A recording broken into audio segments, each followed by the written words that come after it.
Bom dia. Cristiano, você está em Porto Alegre para apresentar uma conferência muito interessante e cada vez mais a gente tem que ficar ligado no assunto. O mundo digital entre o prazer e a doença. Quais são os riscos da gente ficar doente com tanto prazer que a gente tem muitas vezes em navegar na internet? Olha, essa é uma preocupação que nós já temos considerado há algum tempo, exatamente em função de que a tecnologia como um todo, seja o telefone celular, seja a internet, sejam até os tablets, né, eles entraram em nossa vida de uma maneira, vamos dizer assim, quase que recreacional, né? Ou seja, a todo momento estamos tirando o telefone do bolso, mandando uma foto, talvez nos perguntemos, bom, e qual é o problema disso? Não, problema nenhum. A grande questão é que os nossos jovens, na medida em que eles vão crescendo, sendo apresentados a essa tecnologia, né, e estimulados sem que possamos, enquanto adultos, ter uma consciência mais clara do papel, do modelo que nós exercemos, eles passam a ser estimulados a utilizar essa tecnologia de uma maneira quase que ininterrupta. E o que nós temos observado, não só aqui no Brasil, mas no mundo todo, é o aumento do que tem se descrito como vício digital. Uhum. Esse vício, ele se equipara ao uso abusivo de álcool e drogas. Talvez nos perguntemos, bom, mas qual é o problema, né? O indivíduo ele não está ingerindo nenhuma substância, como que pode ser equitativo? Bom, sabe-se hoje que no cérebro o uso excessivo da tecnologia produz efeitos muito semelhantes. Para se ter uma ideia, já na China, no Japão, existem já milhares de centros de tratamento para desintoxicação tecnológica. Então a dica que a gente costuma deixar para todos aqui Sim. é: fiquem atentos, gente, o negócio é muito sério. Eu tenho ouvido falar a respeito desses centros de desintoxicação tecnológica. O Brasil ainda não tem nenhum desses? Não tem. O que nós temos, na verdade, lá no Instituto de Psiquiatria da USP, lá de São Paulo, é um ambulatório que trata exatamente esse tipo de problema. E os casos que nos chegam, eles são, de fato, alarmantes. Quando o ouvinte nos ouve conversar aqui, ele deve naturalmente imaginar, como eu imaginaria, bom, o que vem a ser a dependência digital? É um jovem que não larga do telefone celular, né? Não, é muito mais que isso. Vou dar um caso aqui que eu conto como é um caso icônico, inclusive, de um jovem de 16 anos. Ele foi buscar ajuda, a mãe, na verdade, foi buscar ajuda, porque ele ficava 55 horas conectado no computador de maneira ininterrupta. Tá? 55 horas. Eu pergunto para essa mãe, mas espera um pouquinho, ele se alimenta? Ela falou, não, ele não se alimenta, né? Ele urina na calça, ele evacua na calça, exatamente para não sair de frente dos jogos eletrônicos. Então, a ideia é, a coisa é muito séria, temos que ficar atentos. Nesse caso, 55 horas, é claro que a situação já chegou a um ponto limite. Agora, o que a gente tem que observar? Pais, amigos e pessoas, para dizer o seguinte, olha, está ficando com uma dependência tecnológica, vai procurar um tratamento, começa a observar isso. Onde é que é simplesmente o fato da pessoa ficar X horas conectada ou tem outras maneiras da gente detectar essa dependência?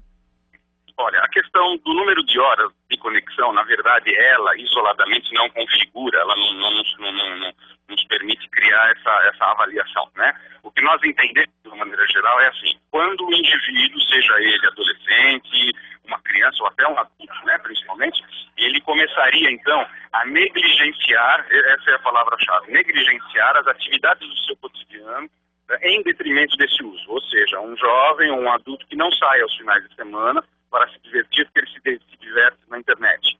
Uma pessoa que não sai para fazer compras, porque ela compra pela internet. Uma pessoa que não se relaciona afetivamente, porque ela tem um caso virtual. Ou seja, exatamente no momento onde aquela vida sensata que nós esperamos que uma pessoa deveria ter, ela não tem, porque ela prefere estar conectada. Então, essa seria, na verdade, o grande retrato, né? E como é que se percebe isso, Cristiano? Bom, exatamente naqueles casos onde essas pessoas não largam da tecnologia. Você vai conversar com elas estão olhando para o telefone celular, você vai viajar, elas estão olhando para o telefone celular, você vai para algum local, elas não saem do celular. Então, isso já é um forte indício de que alguma coisa não vai bem.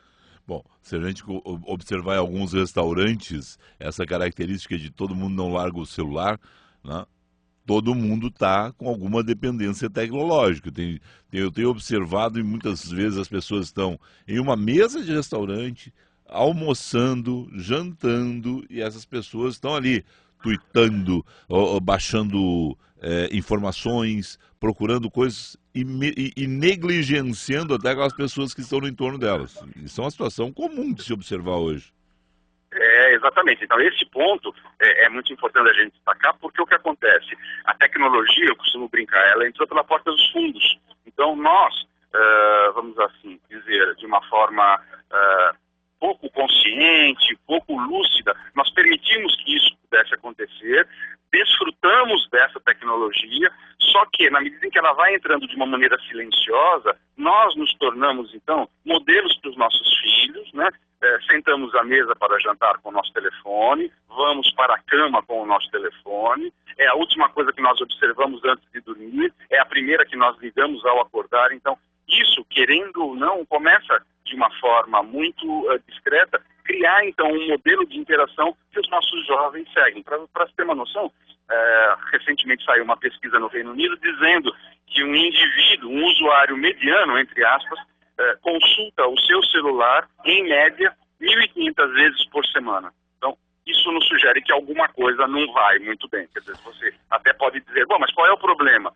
Se você for olhar 1.500 vezes o seu celular, eu vou fortemente lhe dizer que alguma coisa não vai bem. Então, a ideia é que tenhamos, então, o bom senso para regular esse uso. Da mesma maneira, para concluir a explicação, que eu não deixo no meu consultório ou na minha casa um pote de chocolate aberto em todos os lugares, porque senão eu vou comer o tempo todo, aquilo é difícil de ser controlado, eu também vou regular o uso da tecnologia de uma maneira em que ela não me escravize. Essa é a grande ideia. Estamos conversando com o Cristiano Nabuco, do Grupo de Dependências Tecnológicas do Instituto de Psiquiatria da Faculdade de Medicina da USP. Ele está em Porto Alegre, participando do 13º Congresso do Ensino Privado Gaúcho, reunindo aí 2.000 professores aqui no Centro de Eventos da PUC. A situação... Um comentário apenas, não é? Mas, Cristiano, qual é a sua idade, Cristiano? 52. Você, como eu...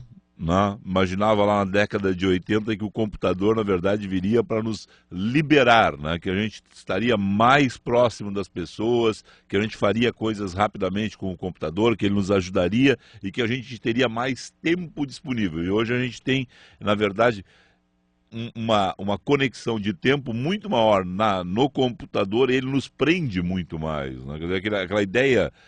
Vou usar o termo lúdica lá dos anos 80, foi uma ideia errada, né? Hoje a gente está muito mais preso, a gente está muito mais dependente do computador, né? A ideia que se tinha exatamente nessa década é que as coisas viriam para somar. E vamos ser honestos, né? Não podemos jamais dizer que a tecnologia não somou. É óbvio que somou. Eu estou conversando aqui com você através de um telefone celular. Possivelmente aí os equipamentos da rádio têm uma quantidade imensa de tecnologia, esse sinal pode ir para outro país, então é óbvio que ela e será sempre muito bem-vinda. A grande questão que a gente procura enfatizar é que, no fundo, ela não sobrepasse as relações humanas. Esse é o grande ponto, né? Hoje sabe-se, por exemplo, que essa geração atual, hoje, por exemplo, se você for entrar aí do seu estúdio, abrir o Google e digitar qualquer palavra que seja, você tem mais informação do que qualquer presidente da República do mundo tinha na década de 80. Então, nós temos, através deste acesso, uma capacidade imensa, só que muitas vezes o que se diz é que esse tipo de acesso à informação necessariamente não se torna acesso ao conhecimento. Então, essa é a grande ideia. Perfeito. Bom, vamos lá. Para não se criar dependência em crianças, nasceu o filho, o pai está lá batendo foto com seu smartphone, botando nas redes sociais, aquela criança passa a ser fotografada, passa a conviver com vários aparatos tecnológicos na sua residência, e aí começa a querer tocar, tem as suas curiosidades. Quais são as recomendações já ali? Nasceu, está no mundo digital hoje. Mas essa é a grande questão. Não pode estar no mundo digital. Antes dos 2 ou 3 anos, nunca. A gente não deve facilitar esse tipo de acesso. Outra coisa, conforme a idade passa e naturalmente isso ocorre, o que a gente vai solicitar é que esses pais, claro, que permitam o acesso dentro da plataforma que é compatível com a idade, mas depois de meia hora, depois de uma hora, recolhe-se o equipamento e se guarda. Não pode ficar disponível o tempo todo, exatamente como você também não deixaria seu filho parado na porta da rua, né, da sua casa, conversando com qualquer pessoa. Então, vai haver uma regulação, né? Agora não volte, é perigoso. Então, são as mesmas ideias. Certo. Então, de 0 a 3 anos aí, evitar o acesso muito fácil das crianças à tecnologia. E tem mais uma questão, tá? Se eu estava conversando com um pai, a recomendação de uma oftalmologista para evitar miopias. Porque a criança fica com o celular, o tablet muito próximo do rosto. E isso vai criando na criança aquela facilidade. E depois a criança vai perdendo visão, né? Pode perder aí noção de espaço, inclusive. Os oftalmologistas que estão nos escutando, se tiver alguma observação a fazer, pode entrar em contato conosco. Mas essa é uma recomendação também em função de saúde, né, da visão das crianças. Mais alguma observação a ser feito a respeito dessa questão? Não, eu acho que isso já de uma maneira geral, resume tudo Tá. que é importante ser passado para o ouvinte. Vamos lá, só para repetir. No caso de um adulto adolescente já viciado, você já comentou, mas eu acho que a gente tem que frisar isso. O que faz? Olha, a ideia é que a gente recomende a ajuda, né, a busca de um profissional de saúde, que se você tem a percepção de que alguma pessoa próxima a você começa já a negligenciar, essa é uma palavra importante, né, que já usamos anteriormente, a negligenciar as atividades, as funções do dia a dia, é importante que primeiramente ela seja abordada, né, seja enfatizada. Olha, tenho percebido que alguma coisa não vai bem, você vem fazendo uso excessivo. Acho que sempre, como diríamos, né, queimando as etapas, né, a etapa da aproximação afetiva, a etapa da orientação, a etapa da bronca, vamos dizer assim, até então que possamos ter no caso dessa recusa e da ineficácia, encaminhar então para um profissional de saúde. Cristiano Nabuco, obrigado a você aí, um excelente dia de trabalho, uma boa passagem por Porto Alegre nesse encontro do Cinep.